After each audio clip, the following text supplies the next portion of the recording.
There are 11 days left until Ramadan, and you're still trying to figure out how to prep, possibly stop listening to music, improve, or start wearing your hijab. Buckle in, sis. Let's yap. This is going to be a less edited and possibly longer episode, so feel free to save this for later and watch it on a commute, or you can put it on while you're doing things around the house or washing dishes. Let's get into it. Assalamu alaikum, queridas, and welcome back to another episode of the Muslimahs Making Moves podcast. I am your host, Aqilah El-Shabazz Pope, and since there's so many more of you now, I guess reintroducing myself a little bit may be helpful in regards to my background and how that ties into what we're talking about today. So the first thing I wanted to talk about was giving up music.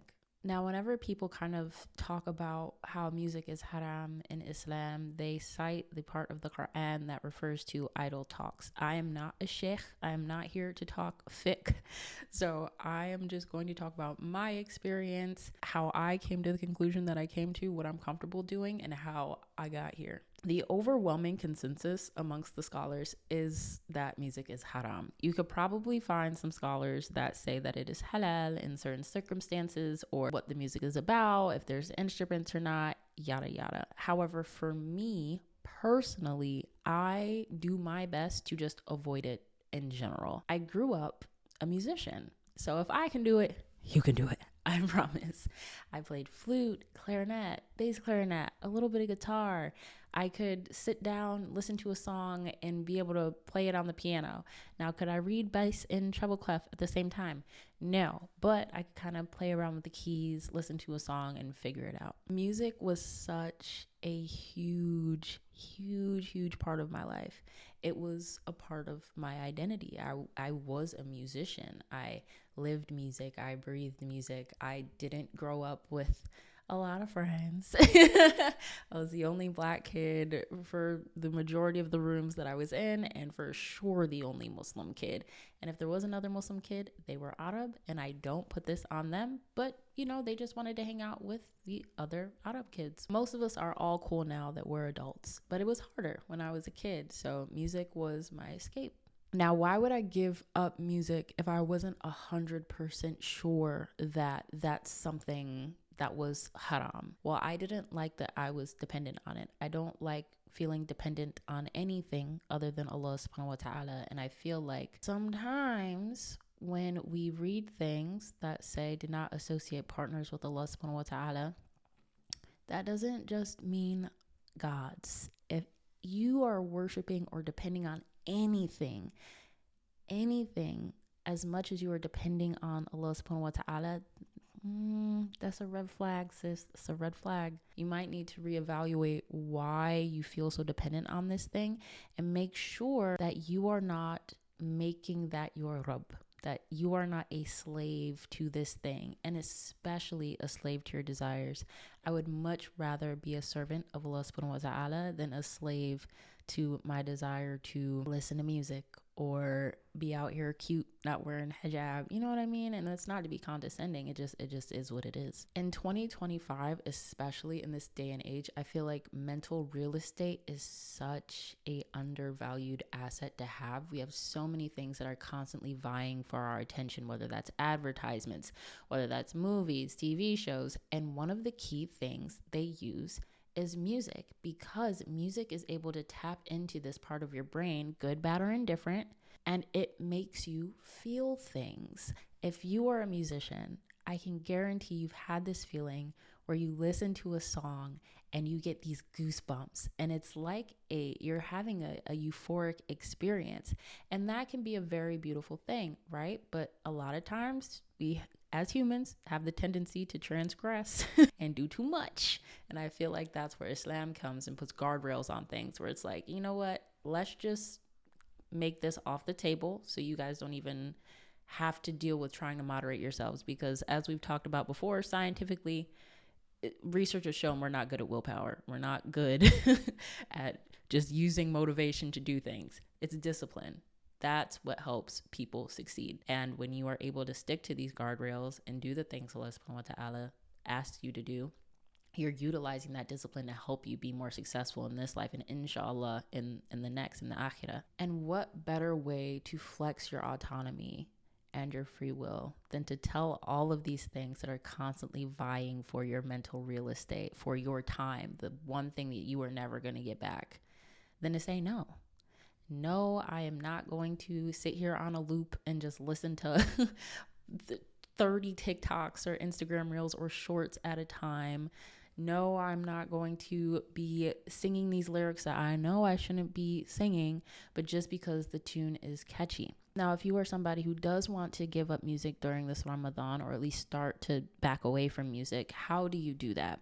Replace, don't eliminate. We are not good at just eliminating bad habits without replacing them with something good. I think there is a reciter, I think his name is Omar Al-Hisham. I love listening to his recitations. They're so beautiful and melodic, and it's not going to make you feel the same way that instruments and music would. It's not supposed to. It's the Quran. It's a completely different experience that you will be feeling. Podcasts and audiobooks are other amazing alternatives to music. When you substitute, at least from what I found, music for podcasts and audiobooks, you can actually learn so much more. You can spend so much more time learning if you constantly have music on in the background when you're cooking, when you're driving, when you're going on walks. All of that time you could be learning a new skill. You could be learning about Islam. You could learn a new language. All of these different things become accessible to you when you don't constantly need your own soundtrack in order to function in your life. I've also found that a lot of us aren't comfortable with silence. I sure wasn't. I could not sit with my thoughts, and I feel like music can be a coping mechanism for not sitting in discomfort. And once you take that out of the mix, you're able to get to know yourself in a deeper and more intimate way than if you were to just ignore your emotions and the tough feelings. Now let's get into hijab and adornment. This is a very touchy subject, and it makes sense as to why, because I feel like as women, we have more of an affinity towards beautiful things. Adornment can be makeup, it can be jewelry, it can be your hair, it can be your clothes. All of these things can be adornment, and there is a sliding scale onto what is acceptable and what's not. As always, if you have actual fiqh questions, contact a scholar, but we just talking about our experience today. In the Quran, it tells us in Surah An-Nur 24:31, and tell the believing women to lower their gaze and guard their chastity, and to not reveal their adornments except what normally appears. For me, I was never really someone who wore makeup, but when I tell you, I was known for my hair and my style from elementary school all the way up until high school and college, honestly. So I had the big hoops, I had the nails, the bell bottoms, all the things. It was a moment. It was truly a moment. And if you are also a Black Muslim, specifically an African-American Muslim, you know how much our style and our hair become a part of our identity and can be these beautiful forms of resistance. But even though a lot of this was my little revolutionary acts of resistance when I was a kid, ways of expressing myself similar to music, my hair and my clothes also became a source of trauma for me. And now that I wear hijab and I dress more modestly, it's so liberating to not feel the need to be slayed and laid all the time. It's so liberating to not have to worry about having a bad hair day, not have to worry about gaining a couple extra pounds and people paying attention to it. I remember there were times when I would cry because my hair wasn't the way that I wanted it to be, especially growing up in a predominantly white area. My hair was such a source of contention that if it was messy and big and curly, then it was even more of an issue. So I was on high alert about my hair all of the time. And as an athlete, whether you like it or not, and I'm not saying this is right, but your body becomes like this billboard, this representative of your hard work.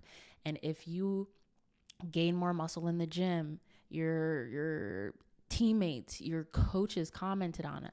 if you comment on it, rather, if you gain some extra weight. In my experience, coaches commented on it, and they commented on other girls who were a lot more curvy, not in a schmexual way, but in a, it was still inappropriate. And I could tell that it made them feel bad because it also made me feel bad. And this, unfortunately, trigger warning, led to years of issues with my relationship with food, as well as body dysmorphia. And in my industry, I still fall into these traps where it's like, I feel like I could be so much further along in my career if I showed my body more.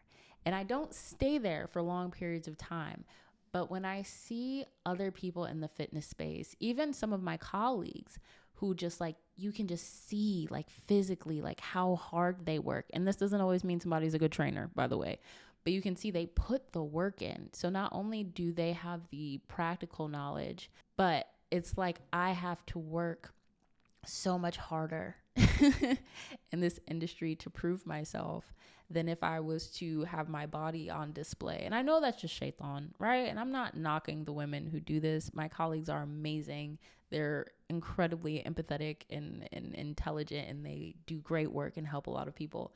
But it is something that even I still deal with after, almost 10 years of wearing hijab now. It is an up and down journey, and I think that is important to keep in mind too. If you're somebody who wants to start dressing more modestly this Ramadan, or you want to wear the hijab for the first time this Ramadan, it's not going to be, most likely, this completely uphill slope. You might get 3 years into it and be like, and this is no shade, I've been here, it is no shade, be like, I want to show my neck now.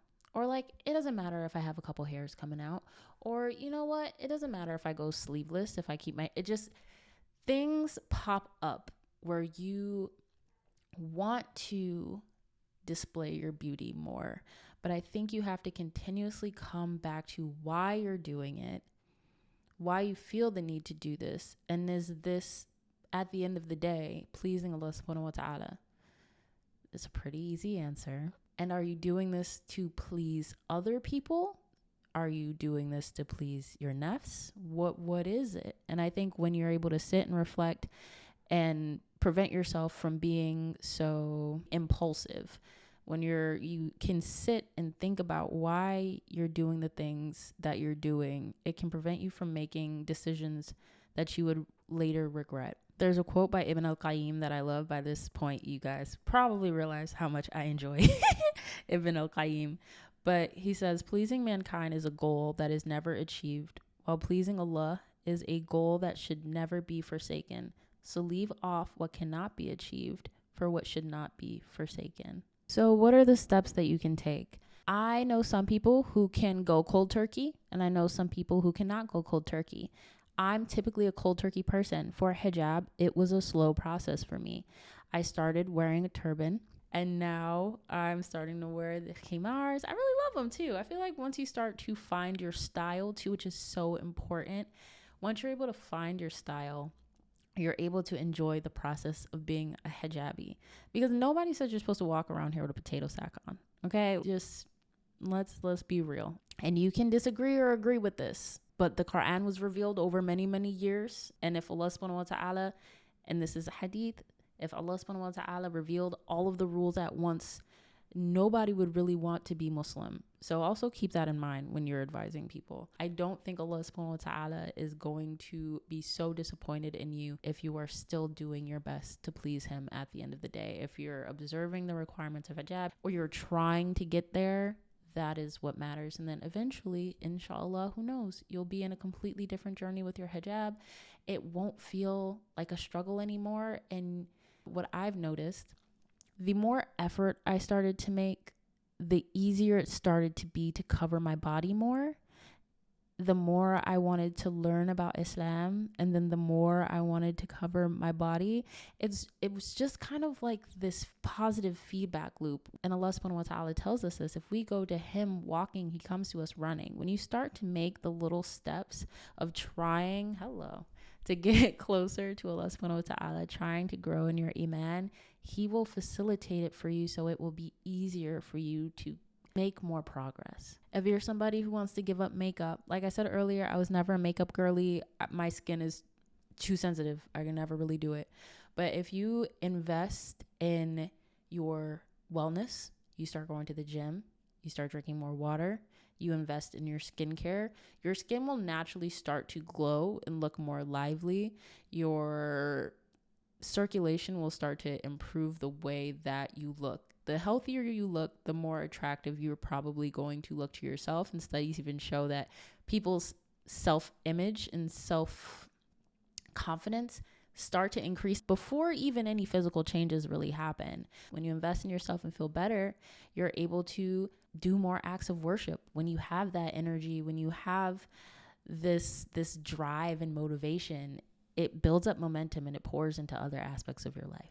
One affirmation that I really love that I worked on last year was: my imperfections make me perfect, as I was created by Al-Musawwir, the flawless shaper, the shaper of unique beauty. When you realize that the same God that made the Grand Canyon, that made waterfalls, that made all of these beautiful things in nature, made you, he couldn't have made any mistake. You're absolutely perfect the way that he made you, and any imperfections that he gave you that you think are imperfections were put there intentionally and on purpose. So who are we to question his design? Whenever you are feeling low self-confidence, whenever you are not feeling worthy of love or affection, you're feeling down on yourself because of your looks, I invite you to practice this affirmation. If you want more access to positive affirmations that use Allah subhanahu wa ta'ala's 99 names, I put together an ebook last year. A lot of you guys seem to really like it. Using each of Allah subhanahu wa ta'ala's 99 names, pairing it with affirmations. There's a habit tracker in there, like a little planner. There's a journal section. There's a Ramadan fasting tracker in there. I worked really hard on it. So the QR code is here if you guys want to get the one for this year too. Lastly is phone addiction. In May of 2023, I went viral a couple times on TikTok, and I was able to see how ashy certain parts of the internet could be, and it honestly took a big toll on my mental health. So I decided I was going to go tech-free for 30 days and see what happened. Ramadan is also 30 days. I'm just saying, if you want to try it, this is the perfect time to do it. When I looked at my screen time, I saw I was spending approximately like 80 hours a month just on my phone. And not just on my phone, on social media apps specifically. That's like a whole part-time job. When I was looking over statistics for this, I found that the average American is spending approximately 2.5 hours a day on social media. That is 70 hours per month, and around 112 hours per month just on your phone in general, as that was around 4 hours a day. Not only is this messing with our dopamine, taking away time from ibadah, from worship, especially during Ramadan, we don't want to be wasting that much time because we don't know, keep it a buck, if we're going to make it to the next one. But not only is it affecting all of these aspects of our life, but it could also be negatively impacting your health. The U.S. Surgeon General said that we are in an epidemic of loneliness. If you want to learn more about all of the health ramifications of that and how you can combat that, I have a past podcast episode, you can find it right here, about all of that. But you really want to lock in during Ramadan. This is a perfect time to break your phone addiction. What I mean by phone addiction is you can't sit. You can't be bored without scrolling on your phone. Similar to music, similar to all these other things, that external need for validation. You only need to be seeking validation from Allah subhanahu wa ta'ala.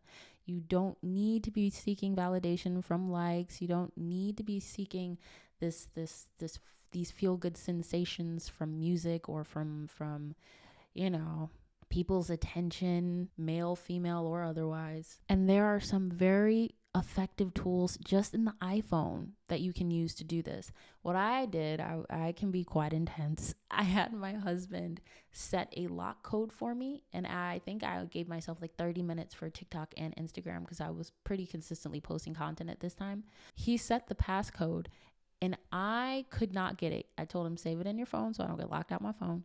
But certain hours of the day, I couldn't get on any apps except for like phone calls and message for my parents. But anything else from that, I couldn't access it.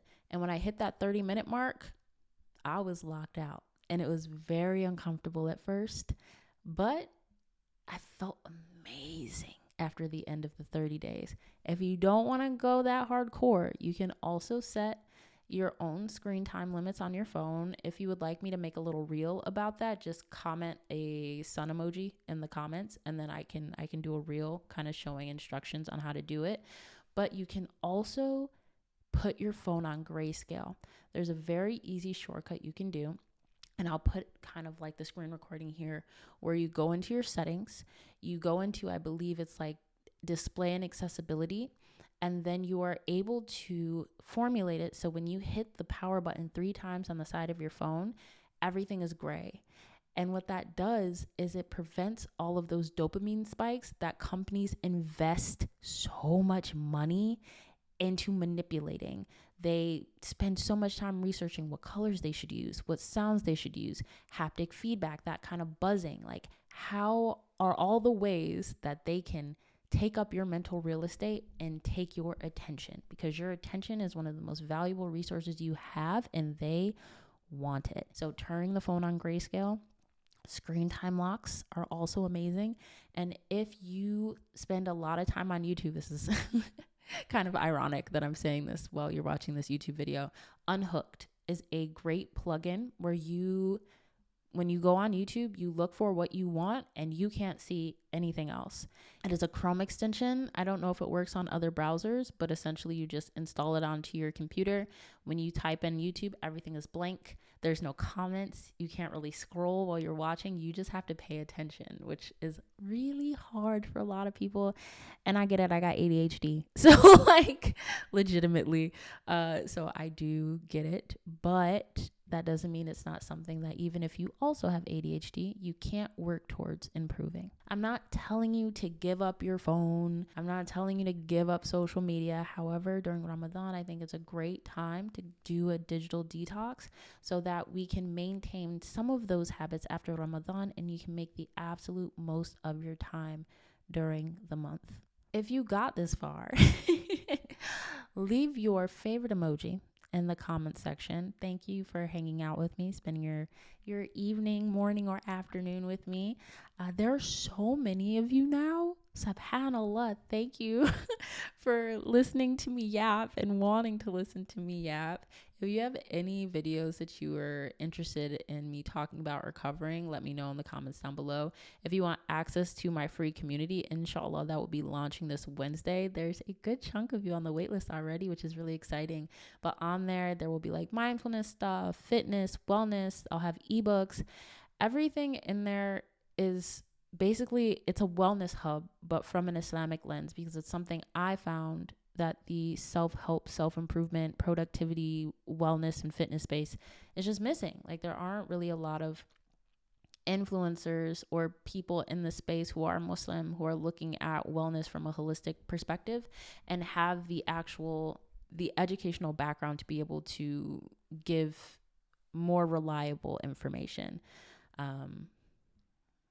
So yeah. As always, thank you for watching. Inshallah, we all make it to Ramadan. We're able to experience the entirety of this Ramadan and many, many more. And as always, abundant light and radiant health. Assalamu alaikum wa rahmatullahi wa barakatuh.